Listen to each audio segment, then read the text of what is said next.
overexert. And I'm going to go live. You still have there you go. There it is. Yep. All right. Hey, you're on Lunch Conversations with Randy and Teddy. For those who don't know, I'm Teddy, and the other guy in the bright red shirt is my co-host, Randy Wooden. Our special guest will introduce you to him in a few minutes. Lunch Conversations with Randy and Teddy is sponsored in part by the Elder Law Firm out of Greensboro, North Carolina. The Elder Law Firm is all about helping you serve those that you feel obliged or you the desire to help as they need elder care planning, elder law planning, estate planning needs. If you need help with that kind of work, reach out to the Elder Law Firm in Greensboro, North Carolina. Let them know that Randy Wooden told you to reach out to them for help. So, Randy, you doing all right, buddy? I am. Teddy, why don't you tell them who you are while I go on Facebook? I got it. So those who've never met me, I'm Teddy Burriss. You know how I know? It says right there on the screen, Teddy Burriss, RRS. I run a business called Burriss Consulting out of Winston-Salem, North Carolina. We teach business professionals and even people in job search how to use LinkedIn as a business tool, how to use LinkedIn, how to use Sales Navigator, how to build a profile, build a network, and build a brand that helps you achieve your business or career goals. Randy, did you get set up, dude? Yeah, I think we're all set, ready to roll. I got my little Christmas attire on here, so ready to rock.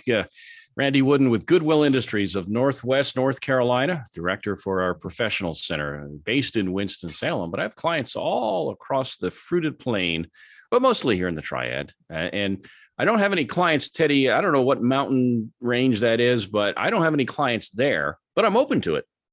I'm open to it if anybody is brave enough to live there. So I'm in the corporate chalet, Randy, and now I just told you about that. And so just don't ask. Corporate chalet. Right? Good deal. Hey, look, if you're a job hunter and maybe thinking, okay, 2023, just around the corner, going to lose weight, quit smoking, be a better person, and whatever, eat better, get a better job. But I can help with the job part. So let me know. We're free. Happy to help get you on the calendar. But a couple of times a week, I get together with the mountain man himself, Teddy Burriss, and we talk job hunt related stuff, professional development stuff, and things that, frankly, we just care about that we think are pretty cool.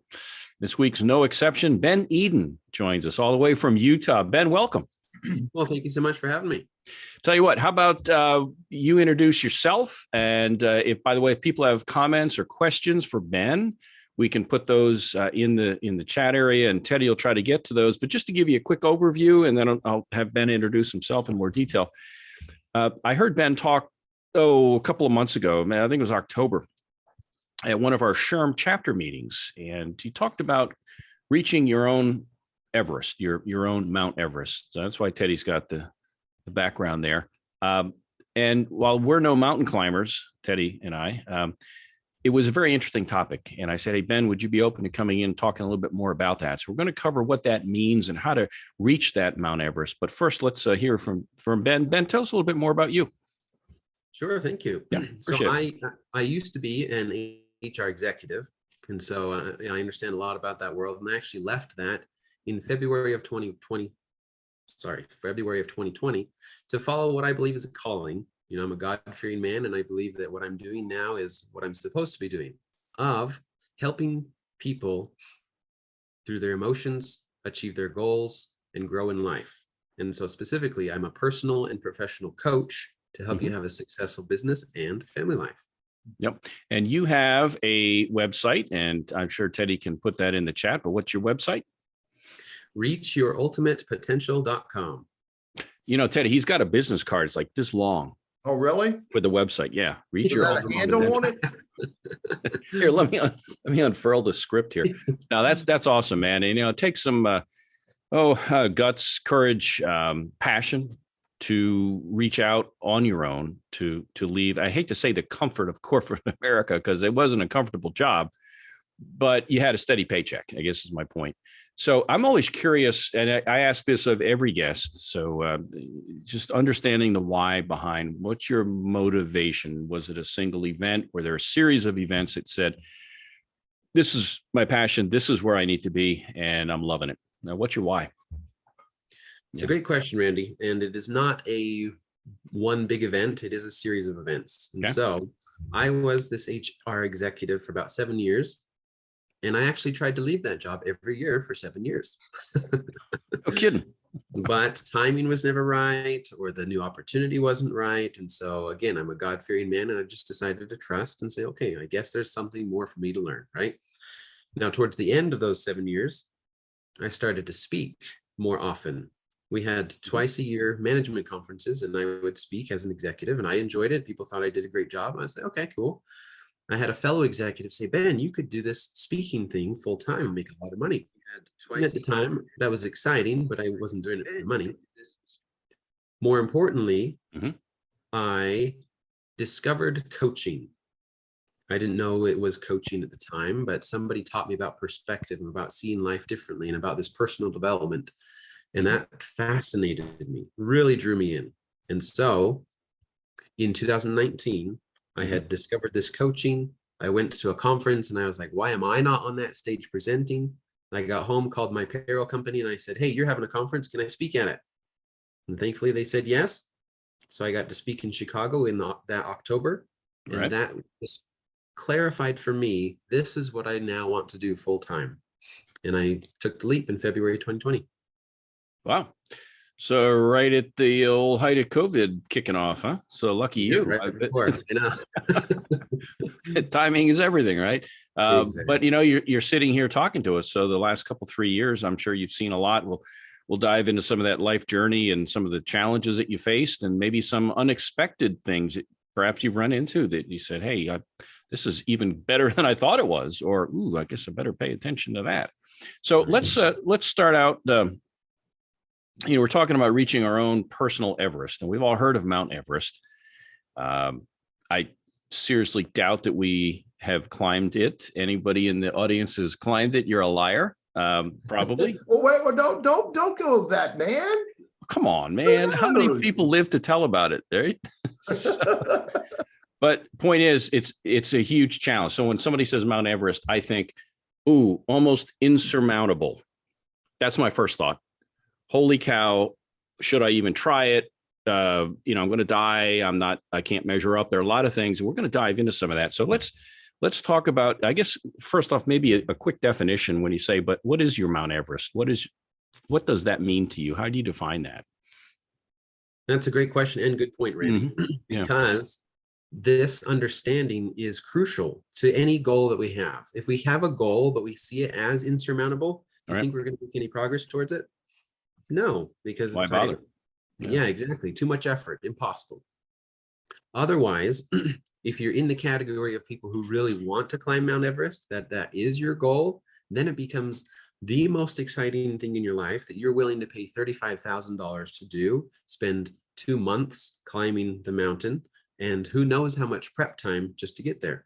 And so it's the difference of, is your goal exciting enough to get you to move? Yeah. Otherwise, it's just an idea.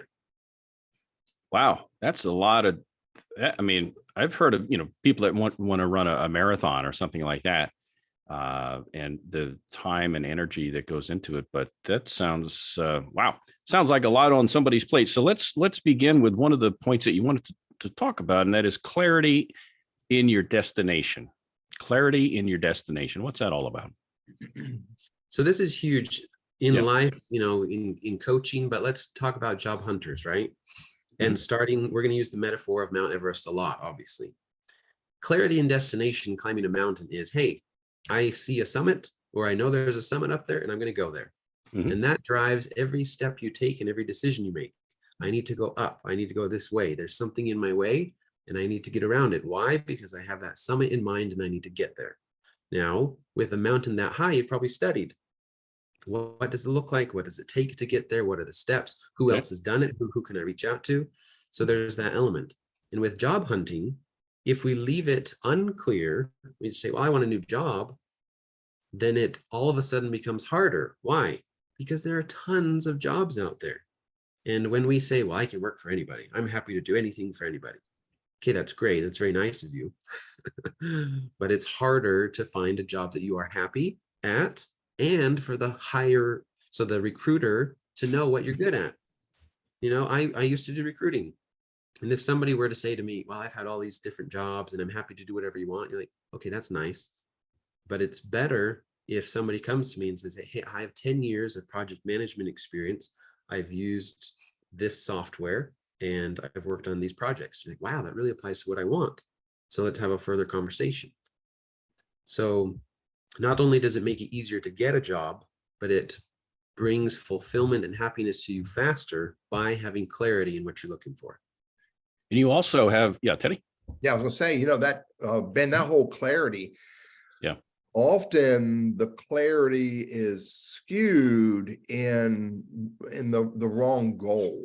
And you talked about, I want a job. Anybody can find a job, but finding the job is far more clear and focused than finding a job.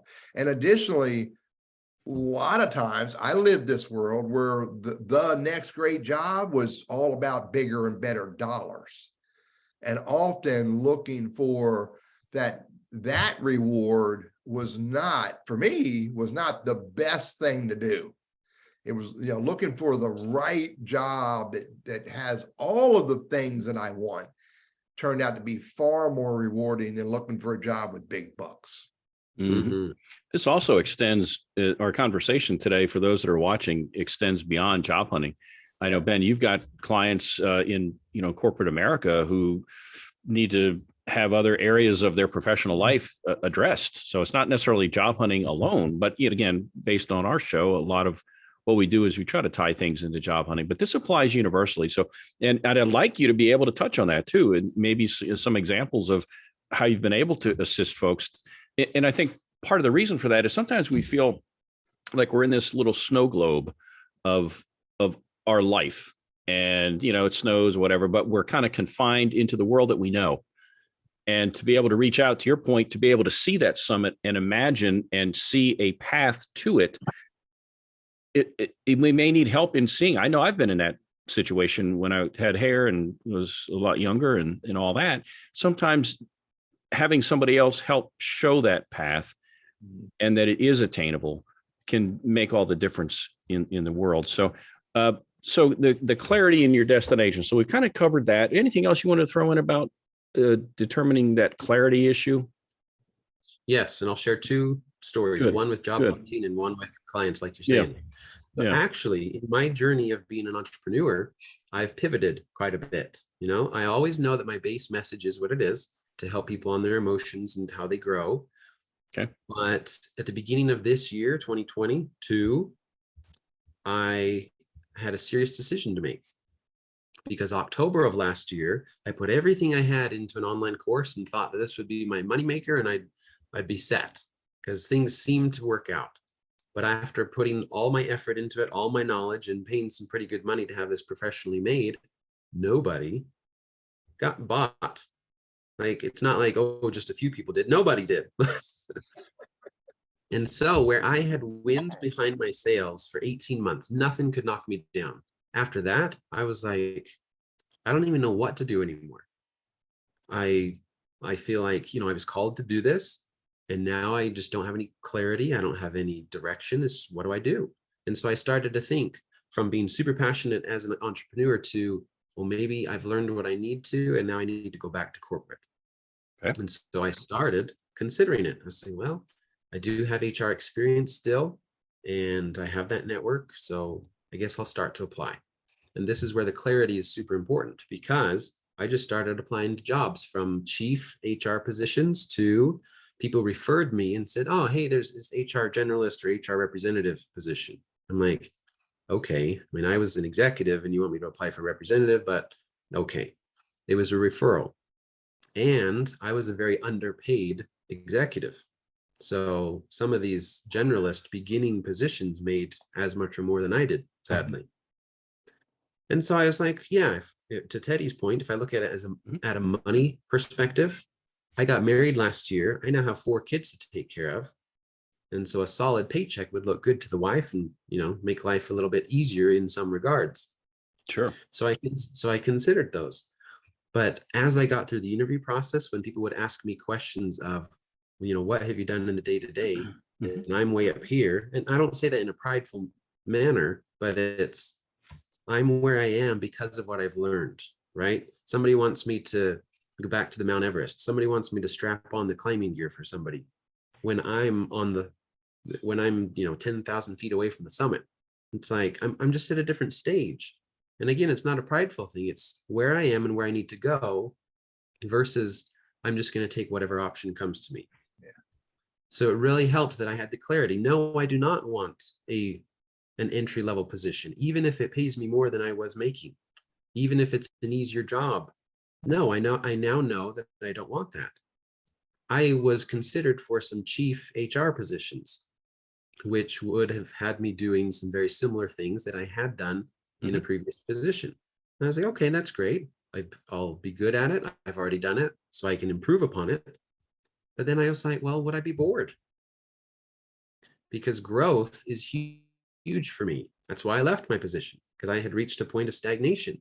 And now in my current position, I can grow as much as I want. Mhm. Interesting. So, patient heal thyself. You're kind of in that same situation. Teddy, I was a little bit in that same spot. I had opened my own firm doing this kind of work many years ago, and had some good, kind of good years. And then around 2008, 9, the bottom fell out. Nobody had any money, and there were no jobs. Blah blah blah. All these excuses, this and that and the other. And I begin to think, okay, what am I going to do? Same scenario.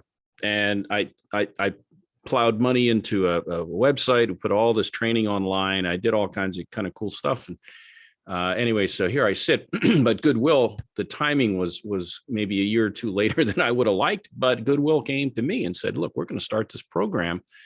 We know we believe you could add value to our organization. So anyway, it's been 10 years. They still pay me steady. So I keep showing up when I'm not out on PTO all month, as it seems. But hey, Ben, good conversation. By the way, if folks have comments or questions. And Todd dropped in that word fate. Fate. Yep. I'm a big fan of, you never know where you're going to end up. But I'm also, and I bet Todd would agree with this, you just can't sit back on your laurels. Randy, have you ever sat on your laurels? I don't know what that means, but anyway, you just can't sit back and wait for fate just to show up. You gotta, Randy, and I bet you a lot of people in the audience have heard me say this. It all starts with a conversation. And the more conversations you're willing to have, the more clear you can become on that destination that you are setting for yourself. Here's one for you. I'm going to put my philosopher hat on. A wise person, I think, said this one. I don't know. No, they did, but I think it's true anyway. We make decisions in life based on emotion. We validate them with logic. And you talked about emotionally connecting to your goal. That was one of the points you wanted to talk about, versus it's logical. And I think what you just walked us through was the logic part.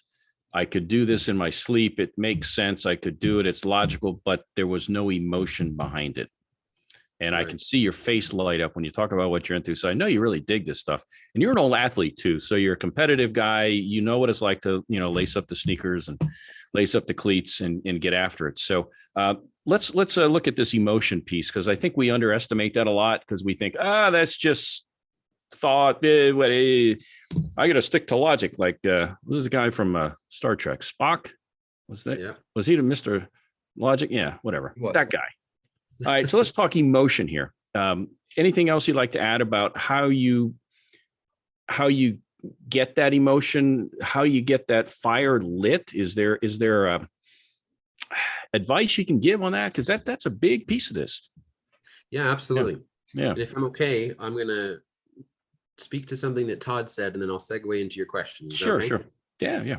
So yes, Todd in the chat was talking about fate, timing, whatever we want to call it, because at the beginning of this year, as I was going through this, that failure, and I'm putting it in quotation marks, right? Mm-hmm.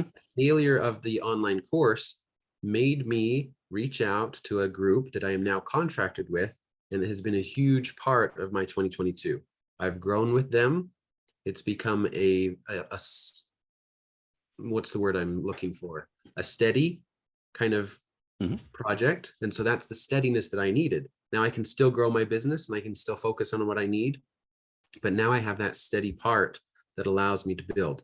And so how that can equate to a lot of other people is, hey, if you're trying to think of starting your side gig, or you've thought of being an entrepreneur, you thought of having this side business, sometimes we do need something consistent as we build. Maybe you have a part-time job.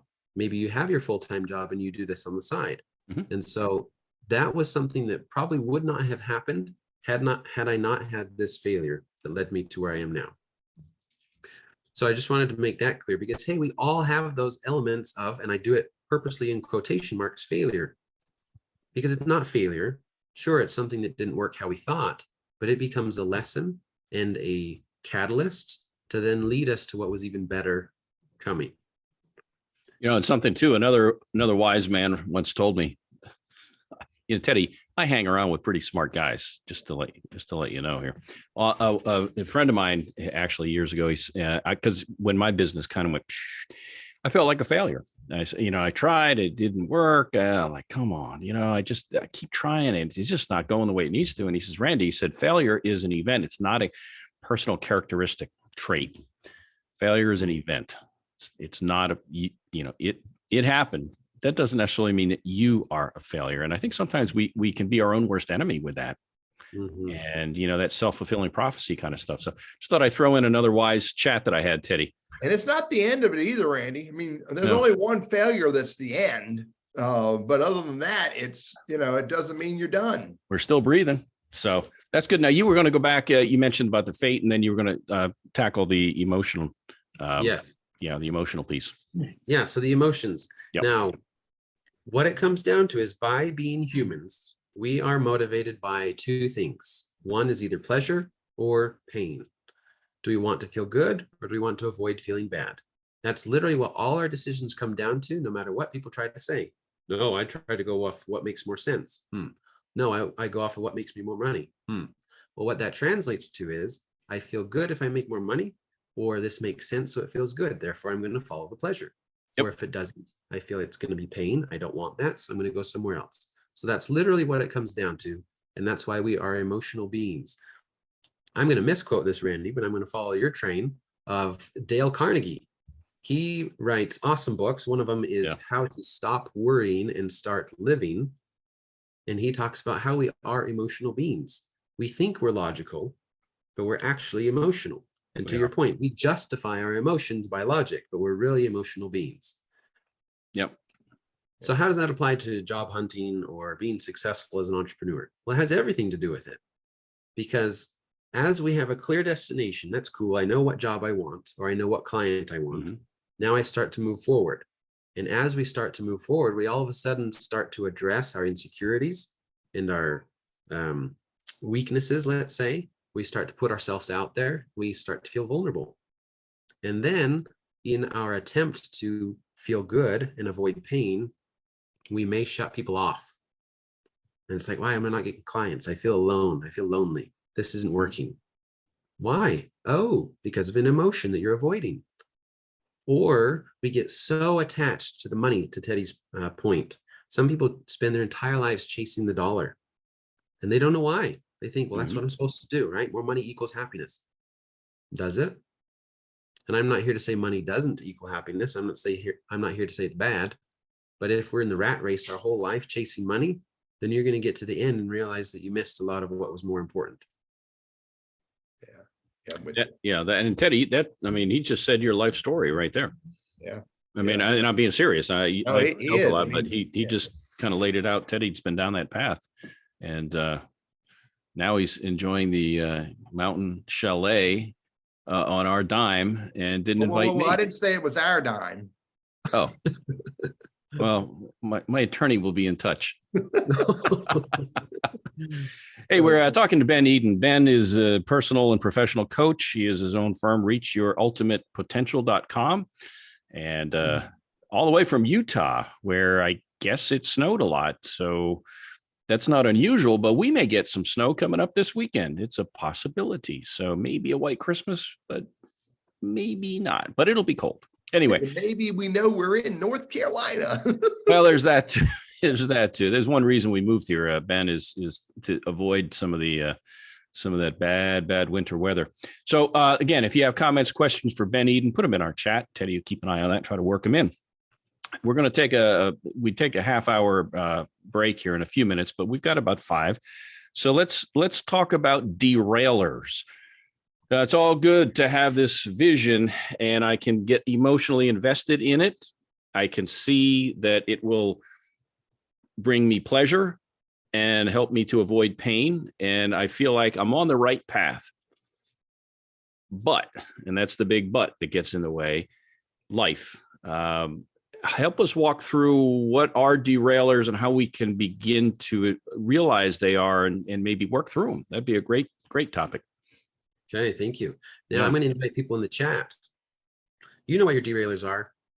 You know when you're looking for a job, what gets in the way.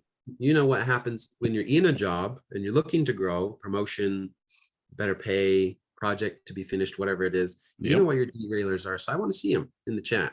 Yeah. Randy mentioned one that we often use as an overall term, life. Life gets in the way. Or stress gets in the way. I'm stressed. Okay, well, those are very box terms. And if you were to open the box, then you'd understand truly what it is. And when we understand, there's clarity. And if it's clear, then you can start to do something about it. So still giving a little bit for you to put your derailers in the chat. I really want it because then we can address them. But this is the key, because you'll go to a lot of seminars, you'll hear a lot of motivational speakers talk about mindset and goals and here's how to move forward, and all that's great. But what isn't often spoken of is the derailer and the emotion that comes with it. So we're super excited to get the new job. We're super excited to climb Mount Everest. But then a derailer happens. Oh my goodness, I didn't realize it was $35,000 just to get to the mountain. Yeah. So Yeah. And of course I deal a lot with job hunters, and they're part of, and again, I'm making this up as I go, but part of it is the fear of the unknown. And they get stuck in what I call a comfortable rut. They may have been employed, same industry, maybe different companies, but basically doing the same kind of work for a long time. And it ain't great, but it pays the bills. But they're frustrated, but their why isn't strong enough to overcome those derailers. And they just kind of, I see Teddy nodding his head because you've had the same conversation many, many times with folks. And that comfortable rut can be there. So that's a big one, is just the fear of the unknown. And, do I want to risk, what I have for what's behind curtain number 2? I mean, it's kind of one of those tough ones. And Todd dropped in chat that, and I'm assuming based on his answer that age can be a derailer. I mean, I'll give you an example. I'm not going to go ride a bull at 65 years old, 64 going on 65. I'm not gonna be a, what's it called? What's those guys, the little short guys that rode on bulls? The circus clowns that go around and chase bull riders. I mean, there's things that we're not going to do as we age, but there are things that we can do despite our age, and we have to figure out what those are and go do them. Put a couple in the chat. Looks like we've got one is the lack of a good network when it comes to changing jobs. And Teddy's a pretty wise guy too. So I'll quote Teddy. He talks about, Teddy, I'm going to puff you up here. He says, don't wait till you're thirsty to dig the well. Dig the well. There's another part to that too, Randy. If you are thirsty, you better get your butt out there and start looking for that water. Yeah. That's one of them. It is the lack of the network. I don't have a network. I'm cocooned in my job. I go to work, come home, 20 years fly by, and now I lose my job. What do I do? So that's one of them. And Dale says, that, we're perceived as an expert, but we're, I don't spot chasing the brass ring. Maybe he meant don't stop, I think. I'm not sure. But, what is that brass ring? Again, as we age, and Ben, I'm going to hand it back to you in a minute with this. As we age, maybe the way that brass ring looks changes. Maybe there's a different flavor or a different version of that brass ring that we need to be looking for. It's half past, Teddy. If you want to take the break, then we can. And then we'll get into that. Yep. Yeah. So, hey, you're on Lunch Conversations with Randy and Teddy. If those don't know, I'm Teddy, and Randy is my sidekick. The Elder Law Firm has been a supporter throughout 2022 for the show. We're very grateful for them being a sponsor of the show. If you and who is in this, I love the words they use.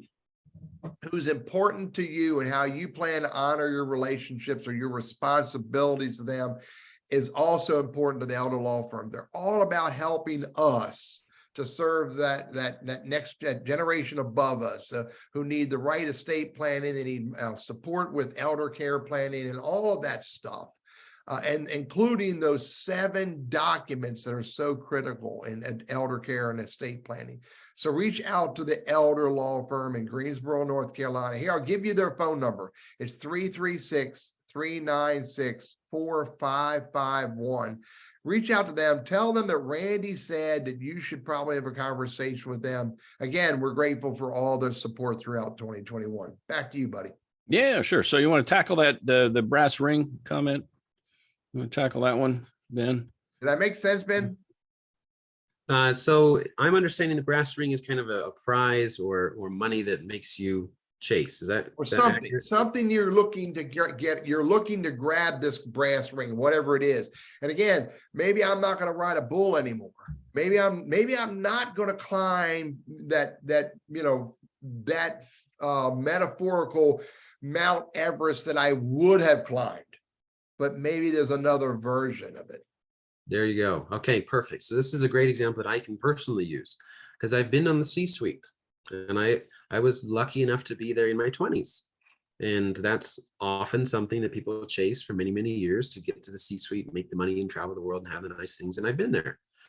And I realized that is cool. There's some elements that are great, but that's not all there is to life.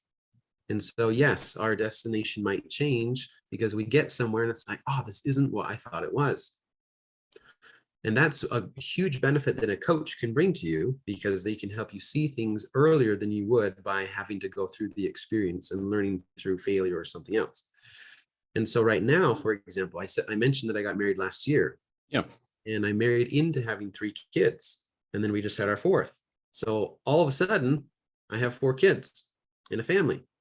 I realized that is so much more important than just chasing the dollar. And I'm still a high achiever, okay? But I used to just be single and have the ability to spend any time and whatever time I wanted on growing my business because that was the sense of fulfillment that I could get. It was safe. It was comfortable. I can go to work. I can feel good. I can grow. And now that I have a family, it's like, how can I have both? Is it possible to have both? The answer is yes. But can I do that alone? No. I have a coach of my own that I reach out to for help and say, hey, help me clarify what I'm looking for. Here's something that he taught me. And we can name it different ways, but often if our destination is not clear enough, then we waste time chasing distractions. And so I want to address some of these comments that came in. Mm-hmm. If you pivot and it shocks those close to you and they react like, what are you doing? Mm-hmm. You graduated in HR, dude. You're not doing HR. What the heck? And so their mindset of you need to follow the path that everybody has, which is you go to college, you get your degree and you work and you stay in the same job until you're dead. And if you don't do that, then what's wrong with you? Mm-hmm. Okay. Or, hey, you're old. Okay, well, what does that mean? There's a fear behind it or a belief behind it. But so often, just because we're not used to talking this way, that's totally fine. Then we see the sticker of old, people are going to judge me. I don't have enough money. There's not enough time. And we get afraid. But what happens in coaching specifically is we go deeper. We say, well, what is it about this age idea that's truly the considered problem? And maybe it isn't a problem. Maybe you can still do exactly what you want to, even though you are the age you are. And you're like, wow, now that it's clear, I can move forward. And I go back to some of that patient heal thyself, some of what you're talking about, same thing with the job hunters. I ask a lot of questions and very often they'll say, I hadn't really thought of it that way, but I get it now. And that'll be $500, but no, we're free. We don't charge anything.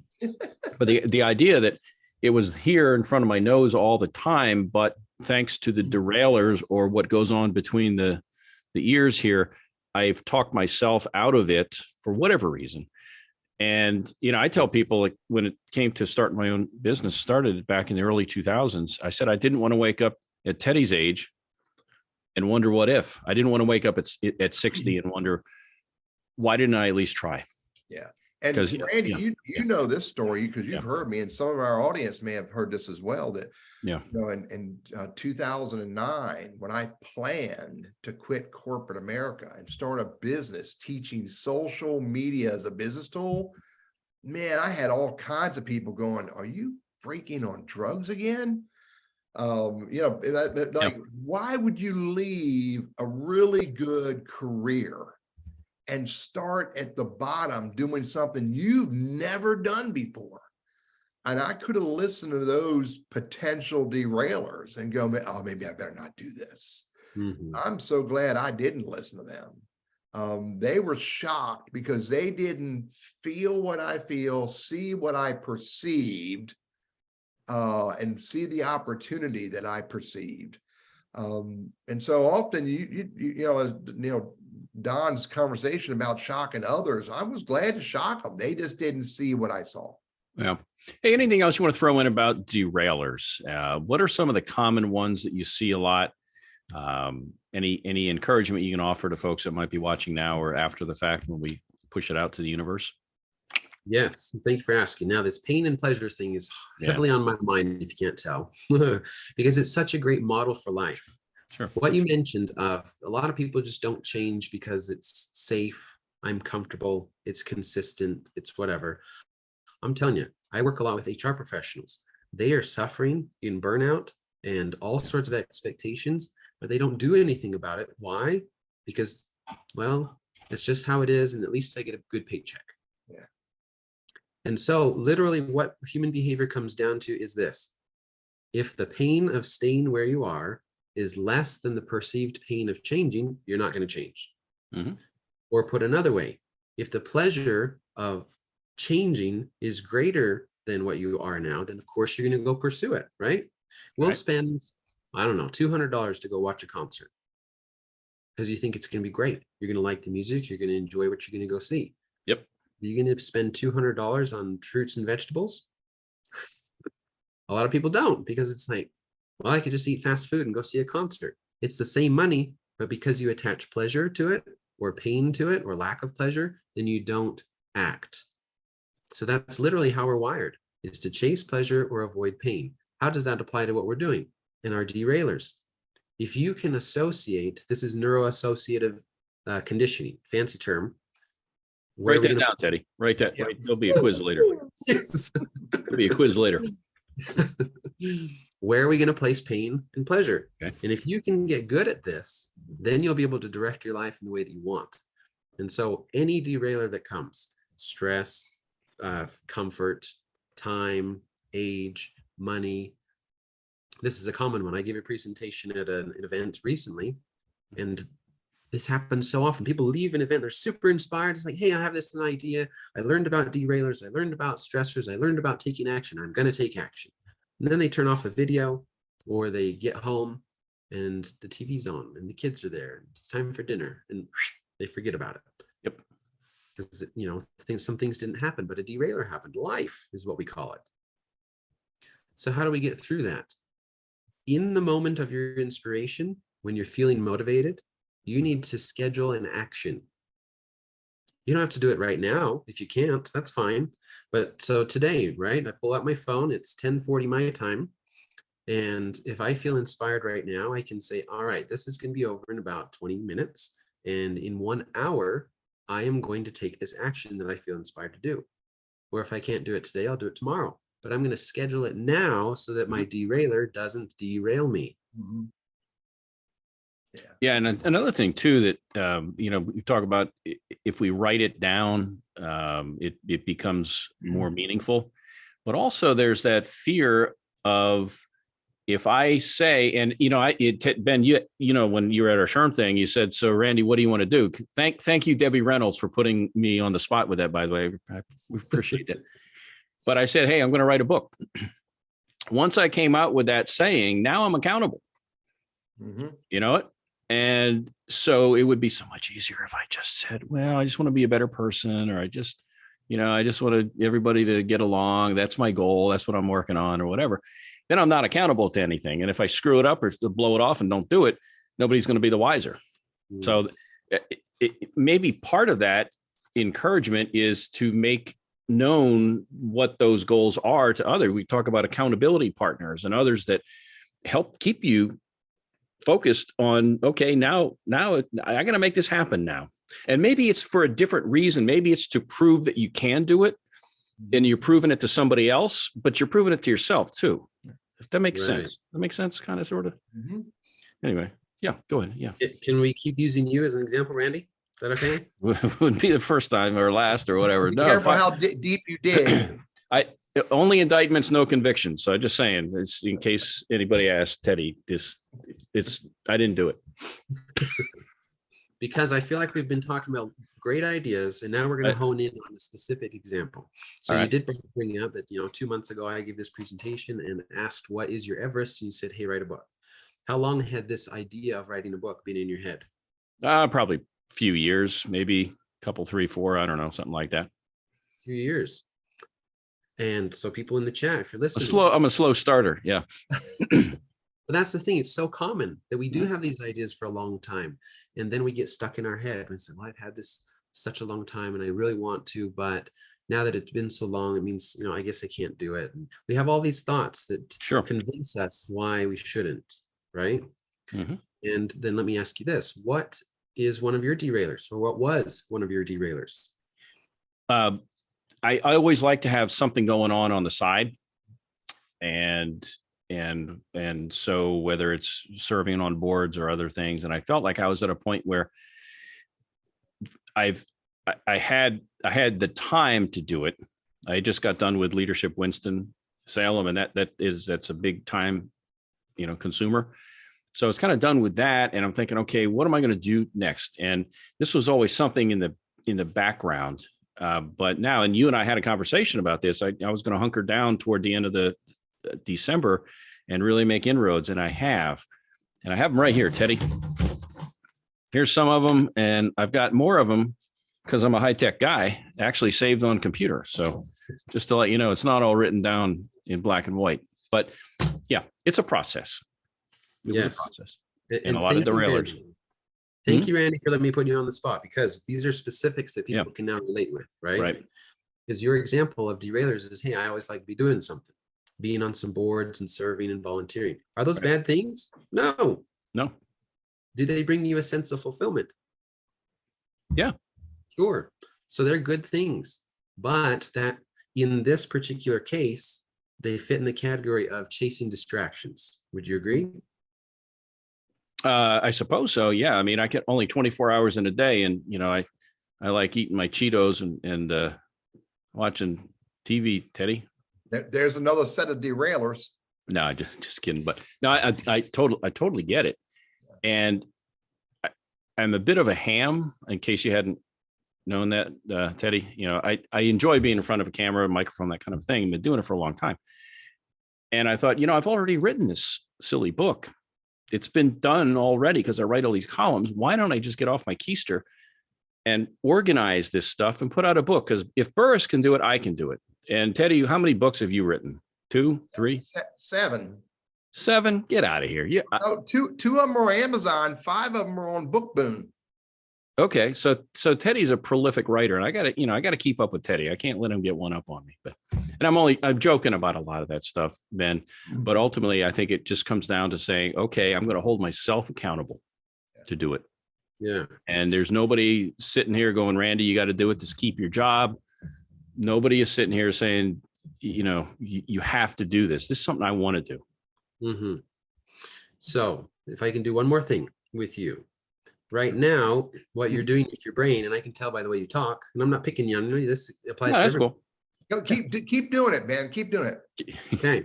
So you can tell by how he talks. He says, hey, this book's important to me. I want to do Right. it. I've pretty much written it already, or, based on all my things that I've done in my life, I just need to get it done. And then I have these boards that, and I have the CV and I have the food, whatever, right? And so he talks about these and it fits in the category of it's easier. Mm-hmm. And therefore it has more pleasure or less pain than the perceived pain of actually sitting down and writing the book.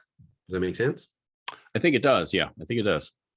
And we think, well, there's no pain with writing a book. That doesn't make any sense. It doesn't hurt.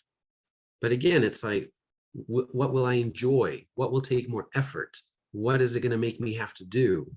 And when we can see it that way, then we can realize why we do what we do.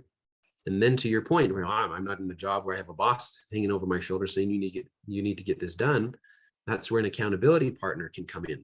Whether it's a formal coach like myself, or it's you speaking it out loud to people that you care about and who you trust. Right. And then all of these people on this webinar now know that Randy's going to write a book. So then they're going to follow up with you and say, hey, Randy, how's the book coming? I'm so excited to read your book. And then Randy's going to be like, oh, gosh, I guess I better write it. Guess I better go get to writing it. Yeah.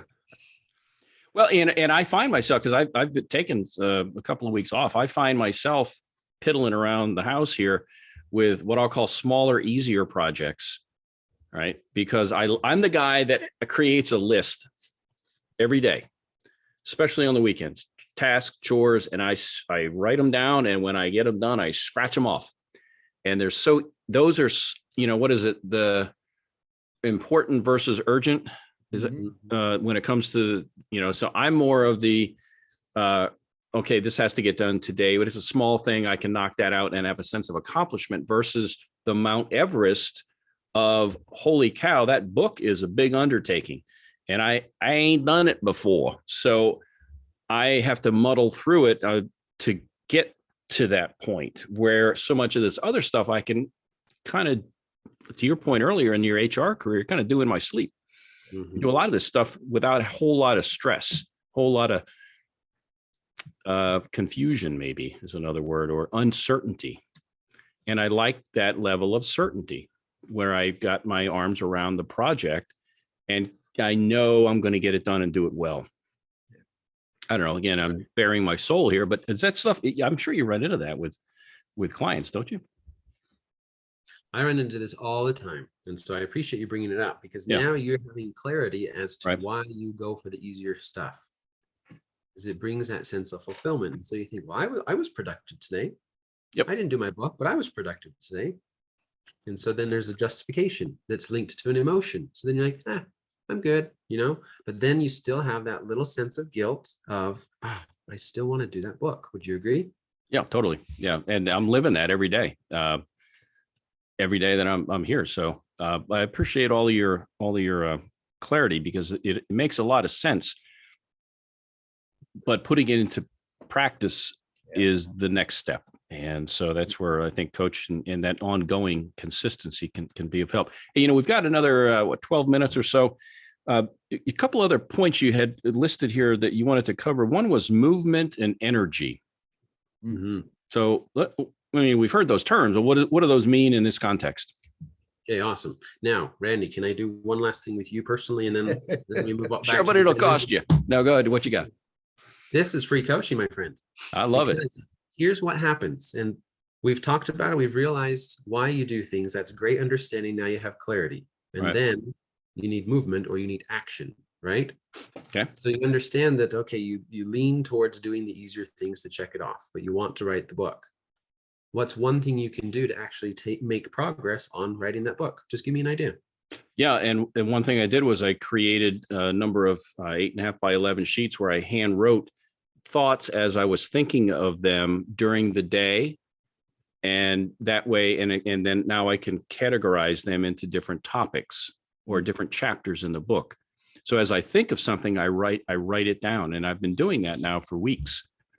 And so that's one thing where I can see that progress has been made versus it just sitting up here in one ear and out the other, and I forget about it. Now I'm committing it to writing, and I have it now stored here. Good. And this is leading towards finishing the book, correct? Correct. Do you have any date for finishing this book? I do not. Ah, I here do it not. comes, Randy. Yeah, I do not. And therein lies, I'm sure, part of the issue is, okay, if I have to work it back, if I'm going to have a book out in a year, then for that to happen, I've got to have these dominoes. And at this point, I'm just trying to put stuff on paper and just begin to make some headway with it. Right. One little task at a time, I guess, is kind of where I'm going. Yeah. So Randy, I'll quit putting you on the spot here. So thank you for doing that. But I want to illustrate some things, what we Right. just did. So for all the listeners, right? Randy has this idea. We discovered his derailers. We discovered what was more painful versus pleasure. We understood what was easier, and that therefore his behaviors that are getting in the way from actually doing the book. And then we discovered, we don't have a date. So we don't have strong enough motivation to say, here's what I need to do when, so that I change it from the important category to the urgent category. Is that accurate? It is. And then we just verified what actions you are taking. And then we can program in some celebration. And this is the movement that we get to. So we could go deeper and have some specific steps of what Randy needs to do. But this is a general example of what happens in actual coaching. Okay. We open this up. Now, Randy, do you feel a bit more clarity towards where you're going? I don't have a date yet, but I think having had to voice my derailers makes it more real to me versus maybe just thinking, well, I'll get to it later. No big deal. Let me go empty the dishwasher, or whatever. Right. I suppose. I suppose there's more clarity. But how do you define clarity? Is it I need to do these 5 things before the end of January, and what are those 5? See, I don't know. It's fuzzy to me. I don't have that, I'll call business plan structured. And maybe therein lies part of the challenge is until you structure it, you're just kind of winging it. Okay. So I feel like we can do this if you're okay with it, Randy, because this is important for everybody. Okay. Are you ready to put a date to this? I don't know. I mean, I suppose so, but I just don't know. I don't. And part of the reason I think is because if I don't get it done by that date, I'm going to feel like a failure.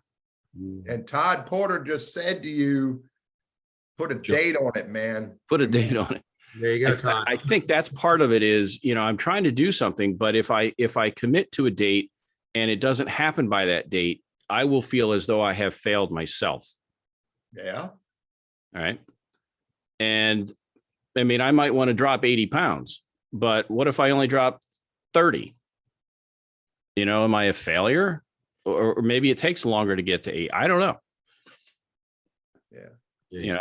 I don't know. I mean, I'm not good at or versed in kind of setting these timelines to make that happen. Dale said it took him a year to decide to do it, Right. another year to actually write it, and then a final year to actually get it edited and self-published.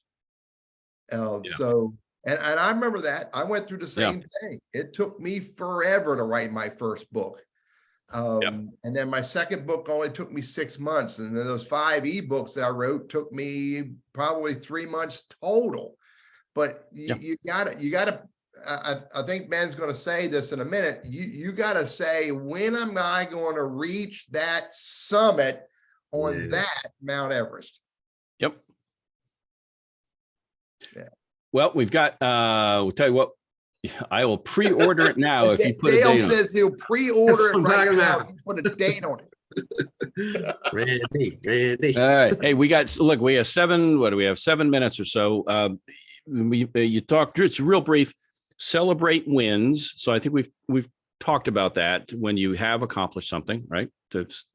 Don't be too hard on yourself. Also, a support team. Well, here's your support team right here, man. Right. 9,000 people. But is that the accountability partner you're talking about with support team or do you want to talk in any more detail about that? Yes, Randy. And again, I want to thank you for being put on the spot. I know it's vulnerable. I know it's exposing your fears, but look what happened in the chat when you did that. Yeah. You received support. People are giving their ideas. They're already offering to pay for your book. Pre-order it. I right? can see Dale waving that credit card right now. Order before midnight tonight. I'll have the book out tomorrow. So Randy, I'm Yeah. not going to push you to choose a date at this moment, although people would love it if you did. All right. But some principles that have happened right now in this live coaching session, right? All right. Randy, as we got closer and as we made progress, he discovered his actual derailer, fear of failure. Mhm. Okay. And as we just take movement, then we discover our true derailer. And then with a coach, for example, you can work on that so that you make the progress that you want. So I just wanted to illustrate that because we watched it happen and it was amazing. And Randy has his team. Okay. If Randy was to do this alone, then his dream would die pretty quickly because of what happens in everybody's head. We have our derailer, we pretend we don't understand it. We choose all these distractions to make sure it never happens. But if we have our team of supporters, Carol and Dale and Shanley and everybody else on here can now say, hey, Randy, when's this going to happen? I'm rooting for you. How can I help? I know this guy who's also written a book. Maybe he can give you an idea. All the support that will now support you in achieving your goal or reaching your Everest. And the second thing, and probably final thing that I want to mention is celebrating success. Mhm. As we look forward, it's natural to feel fear of failure, fear of not being good enough, fear it won't work, right? Mhm. And then we live in a state of anxiety. I don't want to move forward because I don't know if it'll work and yada, yada. Sure. What we can do in our head is we can already put ourselves on top of that summit, already having succeeded. And we can say, how am I going to feel when this happens? How am I going to feel when I write that book? I'm going to feel elated. I'm going to feel ecstatic. I'm going to feel fulfilled, proud, whatever. And you can live in that feeling now. And as you do so, things become easier. The fear is smaller and you start taking action. And then every little step that you take, you reignite that feeling of success. So those pages that you've written, the time that you've taken to write down those stories, you celebrate big and saying, hey, I am progressing. And then what you do is you look backwards and you say, wow, the book's done. Yeah. Yeah. And sometimes I'm a little harsher on myself, I suppose. And, you know, you can be your own worst enemy. I mean, I've made some pretty good progress with this. And I mean, there's more to go. I guess part of that is almost like running a race through a jungle where you may not have a defined path and you kind of hunt and peck and go through it and you'll eventually come out on the other end, but there's not a predetermined, prescribed formula that you follow. If I can do 20 push-ups and I can do 10 of these and 5 of these, the result is this. And I'm not living in that world. This is all new to me. So for me anyway, that's kind of pushing the boundaries and leaving that comfort area and saying, I can do this. I need to get off my butt and stay committed to it when it's so easy to, like I said, unload the dishwasher, clean my dirty socks and all of that stuff. So, hey, listen, we're about out of time. Ben Eden, thanks for joining us all the way from Utah. And thanks for the free coaching session. By the way, this was awesome.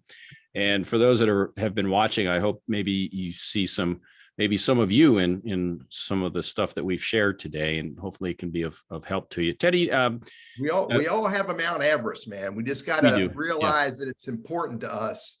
And then as Ben challenged Randy, you know, figure out what are your steps you're going to use to get there, and how are you going to celebrate each one of those steps, and are you going to commit to achieving your Mount Everest? So I echo Randy. Ben, thanks a lot for being on here. Ben, make sure we say hi again in 2023. Like to have you back on next year sometime, and I may not have the book. The book may not be done yet, but it'll be a lot farther. It'll be farther along. Hey, by the way, we've got a really cool guest coming up. He was on about 2 years ago. Yeah. And Ben, you may enjoy this. Malcolm McDougall is going to be our guest. He'll be back on the 28th. He's going to talk about removing the difficult from difficult performance conversations. And he is a well-respected fellow here in the triad.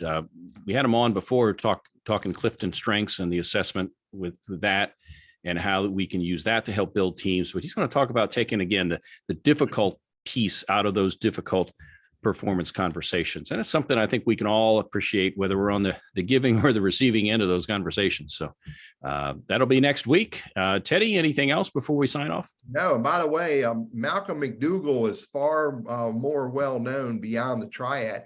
I just read a book by another one of our upcoming guests for 2023. Yep. And Malcolm was in the book. So Ben, thanks for being on here. Man. Look forward to, we appreciate all of our audience for showing up every week. Thank you all. Everybody go off and have a great holiday season. And we also appreciate the Elder Law Firm being a sponsor for 2022. Reach out to the Elder Law Firm if you have any conversations, thoughts, or ideas that you need help with elder care or elder planning. Everybody take care. Ben, Randy, see y'all soon another day. Bye-bye. All right. Bye now.